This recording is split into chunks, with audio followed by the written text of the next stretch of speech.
ఓం శాంతి విభిన్న దృక్కోణాల ద్వారా లోతైన విశ్లేషణను అందించే ద డిబేట్కు స్వాగతం. ఒక భయంకరమైన శబ్దాలు వచ్చే రద్దీకూడల్లో నిలబడి ఒక సున్నితమైన వీణను శృతి చేయాలని ప్రయత్నించడమంటే ట్యూన్ చేయాలని చూడటం. ఒక్కసారి ఊహించుకోండి, చుట్టూ వాహనాల రణగుణధ్వనులు, దుమ్ము, గందరగోళం. ఆ పరిస్థితుల్లో ఆ వీణ నుండి వచ్చే సన్నని స్వరాన్ని వినడం దాదాపు అసాధ్యం. ఖచ్చితంగా వినలేము. ఆ గందరగోళం నుండి ముందు బయటపడాలి. ఒక ప్రశాంతమైన గదిలోకి వెళితే తప్ప ఆ వీణను ఏకాగ్రతతో శృతి చేయలేము. మనసు కూడా అంతే కదా, బయటి డిస్టర్బెన్స్ ఉంటే లోకలి స్వరం వినపడదు. నిజమే, చాలా మంచి ఉదాహరణ చెప్పారు. కాని ఆ అసలు ప్రశ్న ఇక్కడే మొదలవుతోంది.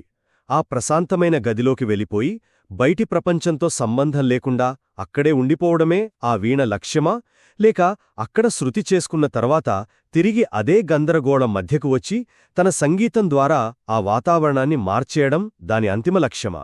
రైట్. ఇదే ఈరోజు మన ప్రధాన చర్చనీయాంశం. ఈ శివబాబా జ్ఞానమురళిలో బాబా చెప్తున్నారు, మానవాళికి సత్యమైన శాంతి, ఆత్మలొక్క స్వధర్మం గురించి ఎంతో లోతైన విశ్లేషణ ఉంది. దీనాధారంగానే ఈరోజు మనం ఒక కీలకమైన చర్చ చేయబోతున్నాం. నిజమైన శాంతి అనేది కేవలం ఈ భౌతిక ప్రపంచం నుండి పూర్తిగా విడిపోయి ఆత్మల నివాసస్థానమైన నిరాకారి శాంతిధామం చేరుకోవడం ద్వారా మాత్రమే సాధ్యమా? నా వాదనేవిటంటే అవును, ఖచ్చితంగా అవును. ఈ భౌతిక ప్రపంచం ఒక దుఃఖధామం, ఇక్కడ శాంతి అసాధ్యం అని నా బలమైన నమ్మకం. నేను ఆ వాదనతో ఏకీభవించలేను. ఈ శివబాబా జ్ఞానమురళిలో బాబా చెబుతున్నారు, కేవలం ఆ నిరాకారి ప్రపంచానికి పారిపోవడం అంతిమ లక్ష్యం కాదు. కర్మలు చేయక తప్పదు కదా. కాబట్టి సత్యయుగంలో లాగా 5 వికారాలను పూర్తిగా జయించి ఈ ప్రపంచంలోనే సుఖశాంతులను నెలకొల్పడం, జీవన్ముక్తిని ఆస్వాదించడం అసలైన లక్ష్యం అనేది నా దృక్కోణం. సరే, మీరు చెప్పేది వినడానికి చాలా ఆదర్శవంతంగా ఉంది. కాని ప్రాక్టికల్గా ఆలోచిద్దాం. మురళీలో బాబా ఒక మాట స్పష్టంగా అన్నారు కదా, సత్యమైన శాంతి శాంతిధామంలో లభించగలదు అని. దీని వెనుక ఉన్న లాజిక్ ఏమిటి? ఈ భౌతిక ప్రపంచం ఇప్పుడు నరకం లేదా దుఃఖధామంగా మారిపోయింది ఎందుకు? దేహాభిమానం వల్ల. కరెక్టే. అవును, సరిగ్గా చెప్పారు. ఇక్కడ మనుషులలో దేహాభిమానం, కామం, క్రోధం ఇవన్నీ ప్రవేశించాయి. దేహాభిమానమంటే నేనొక ఆత్మను అన్న స్పృహను కోల్పోయి నన్ను నేను ఈ భౌతిక శరీరంగా భావించటం. ఎప్పుడైతే మనం శరీరం అనుకుంటామో శరీరానికి సంబంధించిన సుఖాల వెంటపడతాం. అవి తీరనప్పుడు క్రోధమొస్తుంది. మురళీలో ఒక ప్రశ్న వేశారు బాబా, నరకంలో ప్రశాంతత ఎక్కడ్నుండి వస్తుంది అని. రైట్, ఆ ప్రశ్న వేశారు. సో దేహాభిమానం ఉన్నంతకాలం దుఃఖం తప్పదు. ఇక్కడ శాంతి కోసం వెతకడమంటే ఎడారిలో నీటి కోసం వెతకడమే. ఆత్మ తన ఒరిజినల్ ఫ్రీక్వెన్సీ అయిన శాంతిని పొందాలంటే ఖచ్చితంగా ఈ భౌతిక ప్రపంచ వ్యామోహం నుండి బుద్ధిని కట్ చేసుకుని శాంతిధామానికి కనెక్ట్ అవ్వాలి కదా. దానికి వేరే ఆప్షన్ లేదు. కాని దానికి పరిష్కారం ఆ భౌతిక ప్రపంచం నుండి పారిపోవడం కాదు. ఆత్మల ఇల్లు శాంతిధామం అన్నది ఎంత సత్యమో, ఇక్కడ భూమి మీద పాత్ర పోషించడం కూడా అంతే సత్యం. అంటే కర్ములు చెయ్యాలంటారు. అవును. మురళీలో ఆత్మ ఏమంటుంది? నేను ఇంటికి వెళ్ళిపోతాను, అక్కడ వాయిద్యాన్ని మోగించను, అక్కడే కూర్చుండిపోతాను అంటుంది. అప్పుడు బాబా ఇచ్చిన సమాధానం గమనించండి. కాని ఎంతవరకని కూర్చునుంటారు? కర్మలైతే చేయవలసిందే కదా అన్నారు. అంటే యాక్షన్ అనేది నాన్ స్టాప్ ప్రాసెస్. బాబా ఉద్దేశం కర్మను ఆపేయడం కాదు, కర్మ చేసే విధానాన్ని మార్చడం. కర్మ చేసే విధానాన్ని మార్చడమంటే ఈ వికారాలతో నిండిన ప్రపంచంలో కర్మ చేస్తూ శాంతిగా ఎలా ఉండగలం? అది అసాధ్యం కదా. అక్కడే బాబా పారసబుద్ధి అంటే పారాస్ ఇంటలెక్ట్ అనే అద్భుతమైన కాన్సెప్ట్ తీసుకొచ్చారు. మన వినేవాళ్లకు ఇది మరింత స్పష్టంగా అర్థం కావడానికి ఒక ఉదాహరణ చెప్తాను. ఆ పురాణాలలో పారసవేది అని ఒక రాయి ఉంటుంది. దాని ప్రత్యేకత ఏంటంటే అది ఏ ఇనుమును తాకినా అది తక్షణమే బంగారంగా మారిపోతుంది. ఓహో, స్పర్శవేది అంటారు, రైట్? అవును. మన బుద్ధి కూడా అటువంటి పారసబుద్ధిగా మారాలి. మనం ఈ ప్రపంచంలో రకరకాల మనుషులతో, పరిస్థితులతో కర్మలు చేయాల్సి ఉంటుంది. కాని మన బుద్ధిలో నేను ఆత్మను అనే సత్యం స్థిరంగా ఉన్నప్పుడు ఆ కర్మల్లో స్వార్థం, అహంకారం అనే తుప్పు అంటదు. మీరు అన్నట్లు దేహాన్ని వదిలేసి వెళ్ళిపోవడం కాదు, ఇక్కడే ఉంటూ 16 కళల సంపూర్ణ దేవతలుగా మారడమే లక్ష్యం. మీరు ఈ 16 కళ్లల సంపూర్ణ దేవతలు అనే పదాన్ని వాడారు. అసలు ఈ 16 కళ్లలంటే ఏమిటో సామాన్యంగా ఎవరికీ పెద్దగా అవగాహన ఉండదు. మనం పురాణాలను వింటుంటాం, కాని ఇక్కడ బాబా చెప్తున్న ఉద్దేశం వేరు కదా. ఈ భౌతిక ప్రపంచంలో ఇవన్నీ ఎలా సాధ్యమవుతాయని మీరు భావిస్తున్నారు? చాలా మంచి పాయింట్ లేవనెత్తారు. 16 కళలు అనగానే మనం ఏవో మాయల్నో ఇంద్రజాలాలనో అనుకుంటాం.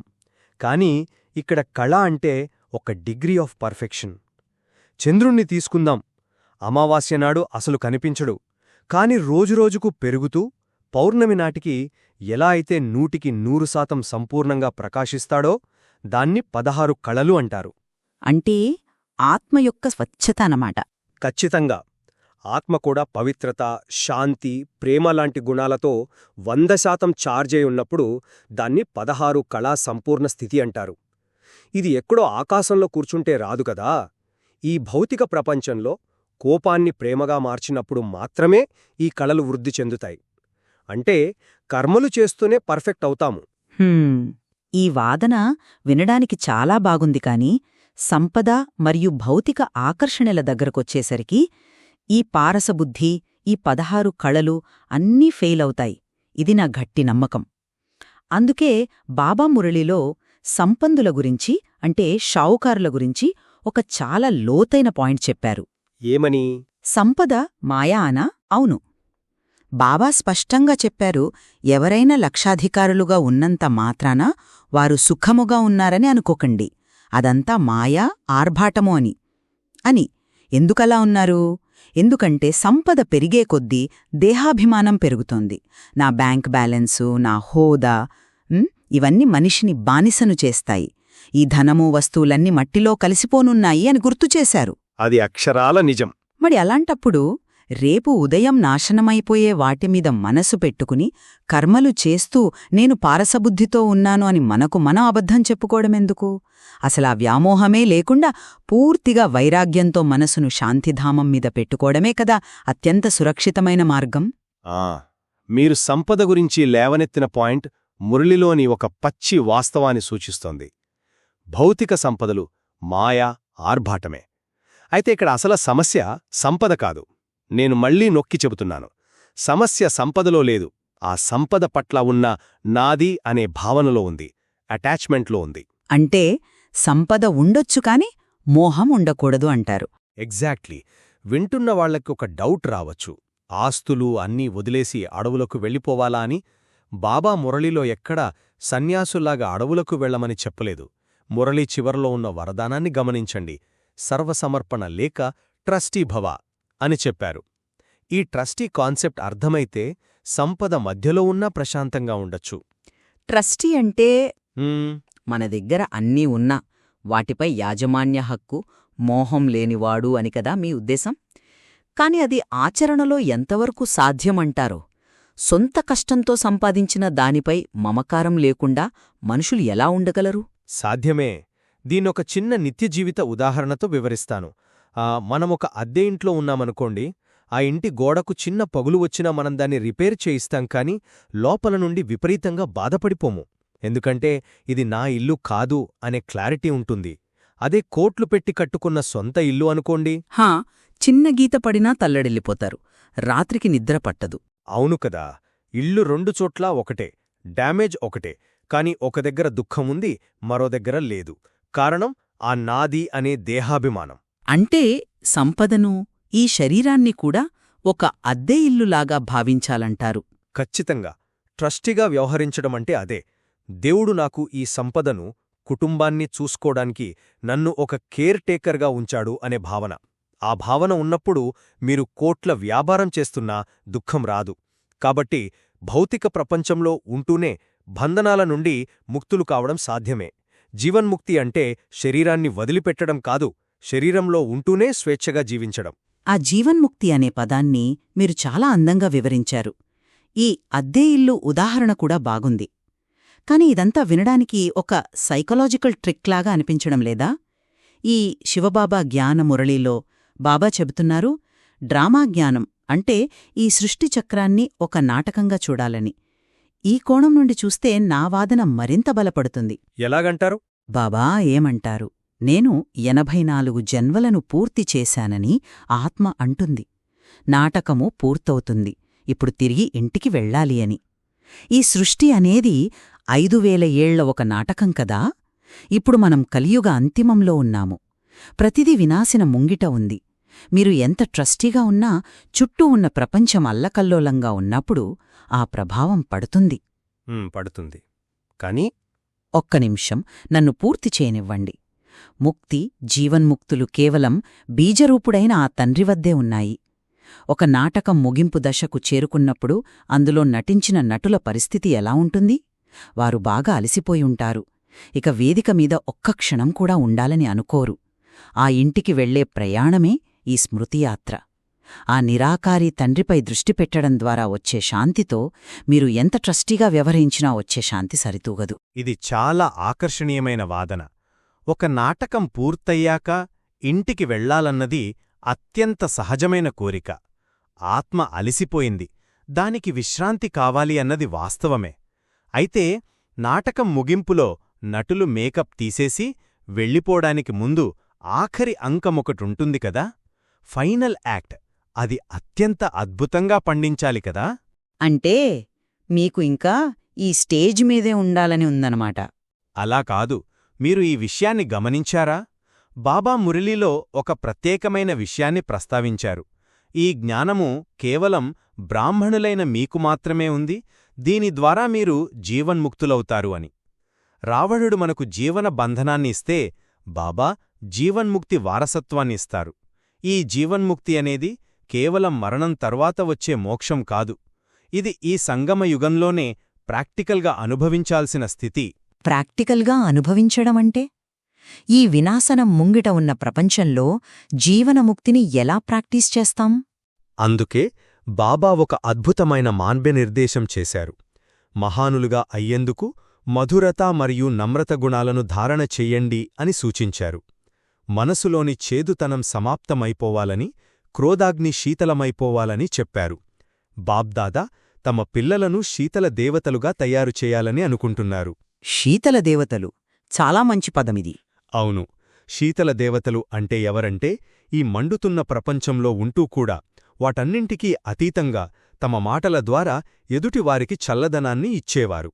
మనం కేవలం ఇంటికి వెళ్ళిపోయే ప్రయాణికులం మాత్రమే కాదు, మనమిక్కడే ఈ ప్రపంచంలోనే ఆ శాంతిని వ్యాపింపజేయాల్సిన బాధ్యత కలిగిన వారం. ఇది కేవలం పలాయనవాదం కాదు, ఇది ఒక యాక్టివ్ ట్రాన్స్ఫర్మేషన్. నేను దాన్ని పలాయనవాదమంటే ఎస్కేపిజం అనను. అది ఆత్మ తన మూలస్వరూపాన్ని చేరుకునే ఒక వాస్తవికత. మీరు శీతల దేవతలు, మధురత గురించి చెప్పారు కదా, అది నిజమే. కాని ఈ గుణాలు ఎందుకు ధారణ చేయాలి? ఈ ప్రస్తుత పాత ప్రపంచాన్ని బాగుచేయడానికి కాదు, ఆ సంస్కారాలను తీసుకుని కొత్త ప్రపంచమైన సత్యయుగానికి వెళ్లడానికి. అంటే మీరు ఫ్యూచర్కి మాత్రమే ప్రిపేర్ అవుతున్నారు? అవును. ఈ పాత ప్రపంచం ఎలాగో నశించిపోయేదే కదా. మురళిలో బాబా ఒక మాట అన్నారు, పాత ప్రపంచంలో పాత ఢిల్లీ ఉంటుంది, కొత్త ప్రపంచంలో కొత్త ఢిల్లీ ఉంటుంది అని. మన లక్ష్యం ఈ పాత ఢిల్లీని రంగులేసి అలంకరించడం కాదు, కొత్త ఢిల్లీ కోసం మనల్ని మనం సిద్ధం చేసుకోవడం. మీరు చెప్తే ఈ ట్రస్టీ భావనగాని, శీతల దేవతలుగాని ఇవన్నీ భౌతిక బంధాల నుండి మనల్ని వేరుచేసి త్వరగా శాంతిధామం చేరుకునేలా చేయడానికి వాడే సాధనాలే తప్ప ఈ పాత ప్రపంచంలో స్థిరనివాసం ఏర్పర్చుకోవడానికి కాదు. మీరు చెప్పినట్లు ట్రస్టీ భావన అనేది ఒక సాధనమే, నేను దాన్ని అంగీకరిస్తాను. కాని దాని అంతిమ ఫలితం కేవలం శాంతిధామం చేరుకోవడమే కాదు. మురళిలో బాబా పాపపుణ్యాల గురించి ఒక కొత్త నిర్వచనమిచ్చారు. ఎప్పుడైతే తండ్రిని నిందించడమో మొదలు పెడతారో అప్పుడు పాపాత్ములుగా అవుతారు, మరియు ఎప్పుడైతే తండ్రిని, డ్రామాను తెలుసుకుంటారో అప్పుడు పుణ్యాత్ములుగా అవుతారు అని. ఇక్కడ డ్రామాను తెలుసుకోవడమంటే ఆత్మకు ముక్తి లభించినట్లే కదా? ముక్తి కాదు, జీవన్ముక్తి. ఈ పుణ్యాత్ములుగా మారడమనేది ఇక్కడనుంచి వెళ్ళిపోవడానికి వాడే ఒక టికెట్ లాంటిది కాదు. ఇది ఈ శరీరంలో ఉండగానే ఆత్మ యొక్క ఫ్రీక్వెన్సీని మార్చుకునే ఒక ప్రక్రియ. మీరు అన్నట్లు కొత్త ఢిల్లీ కోసమే సన్నాహాలు చేస్తున్నాం, కాని ఆ కొత్త ఢిల్లీ ఆకాశంలో లేదు, అది ఈ భూమిమీదే వస్తుంది. మన లక్ష్యం దేహం నుండి పారిపోవడం కాదు, దేహి అభిమానులుగా ఉంటూ వికారాలు లేకుండా స్వచ్ఛమైన కర్మలు చేయడం. సరే, ఈ చర్చ చాలా ఆసక్తికరమైన మలుపు తిరిగింది. మనం మాట్లాడుకుంటున్న ఈ అంశాలను క్రోడీకరిస్తే కొన్ని ప్రాథమిక విషయాల్లో మన మధ్య ఏకాభిప్రాయం కుదిరింది. నిజమైన శాంతి అనేది శాంతిధామం నుండే ఉద్భవిస్తుందని, ఈ పతిత ప్రపంచంలో భౌతిక వస్తువుల ద్వారా అది దొరకదనే విషయంలో మనమిద్దరం ఏకీభవిస్తున్నాము. ఖచ్చితంగా. అలాగే దేహాభిమానం అనే రోగాన్ని నయం చేసుకుని నేను ఒక ఆత్మను అనే దేహీ అభిమానులుగా మారాలన్న శివబాబా జ్ఞానమురళి యొక్క ప్రధాన సందేశాన్ని ఇద్దరం బలంగా సమర్థిస్తున్నాము. ధనం పట్ల ఆకర్షణ మనల్ని కిందకు లాగుతుందని కూడా మనం అంగీకరించాము. అవును, ఆ ప్రాథమిక సిద్ధాంతాల పట్ల మన మధ్య ఎలాంటి భేదాభిప్రాయం లేదు. అయితే ఆ జ్ఞానాన్ని ఆచరణలో పెట్టే విధానం దగ్గర మన దృక్కోణాలు వేరుపడుతున్నాయి. మీ దృష్టిలో అంతిమ గమ్యం ఈ పాత ప్రపంచ నాటకం నుండి విరమించుకుని శాంతిధామం వైపుకు నడిపించడం మీద ఉంది. అవును, అదే నా స్టాండ్. నా దృష్టిలో బాబా ఇచ్చిన డ్రామా జ్ఞానమనేది మనల్ని వదిలేసి వెళ్ళిపోమని చెప్పడం లేదు. అది మనల్ని ట్రస్టీలుగా చేసి ఈ ప్రపంచంలోనే కర్మలు చేస్తూ సత్యయుగ స్థాపన కోసం ఇక్కడే ఆ శాంతిని సృష్టించడం మీద ఉంది. అదే అసలైన జీవన్ముక్తి అని నేను విశ్వసిస్తున్నాను. మీ వాదనలో ఉన్న ఆచరణాత్మకతను నేను అర్థం చేసుకోగలను. మనం షో ప్రారంభంలో మాట్లాడుకున్న ఆ వీణా మరియు ట్రాఫిక్ ఉదాహరణను ఒకసారి గుర్తు చేసుకుందాం. బహుశా ఆ ఏకాంత గదిలోని నిశ్శబ్దమే ఆ వీణ పలికించగల అత్యుత్తమ స్వరం అని నేనిప్పటికీ భావిస్తున్నాను. ఎందుకంటే ఆ నిశ్శబ్దంలోనే ఆత్మ తన పరిపూర్ణ స్వరూపాన్ని తెలుసుకుంటుంది. దానికి నేనేమంటానంటే, ఆ ఏకాంత గదిలో వీణను శృతి చేసిన తర్వాత తిరిగి అదే కూడలిలోకి వచ్చి తన మధురమైన రాగంతో ఆ వాతావరణాన్నంతటినీ ప్రశాంతంగా మార్చేయగలగడమే ఆ వీణ నేర్చుకున్న సంగీతానికి దక్కే నిజమైన సార్థకత. శాంతిని అనుభవించడమే కాదు, దాన్ని ప్రసరింపజేయడం కూడా మన బాధ్యతే కదా. చాలా లోతైన ముగింపిచ్చారు. ఈ శివబాబా జ్ఞానమురళిలో బాబా చెబుతున్నారు, ఈ డ్రామా జ్ఞానం, స్మృతియాత్ర, పారసబుద్ధి మరియు ట్రస్టీ భావన ఇవన్నీ మానవ జీవితాన్ని వెలుగువైపు నడిపించే సాధనాలు. ఈ జ్ఞానాన్ని మన వినేవాళ్లు తమ జీవితాల్లో ఎలా అన్వయించుకోవాలో, ఏది వారికి అసలైన శాంతినిస్తుందో వారే స్వయంగా అన్వేషించాలి. ఈ మేధోమథనంతో కూడిన చర్చలో పాల్గొన్నందుకు మీకు నా హృదయపూర్వక ధన్యవాదాలు. మీక్కూడా నా కృతజ్ఞతలు. బాబా జ్ఞానం ఒక మహాసముద్రం లాంటిది. ఎంత లోతుగా చర్చిస్తే అంత కొత్త కోణాలు ఆవిష్కృతమవుతూనే ఉంటాయి. ఖచ్చితంగా. ఓం శాంతి. ఓం శాంతి.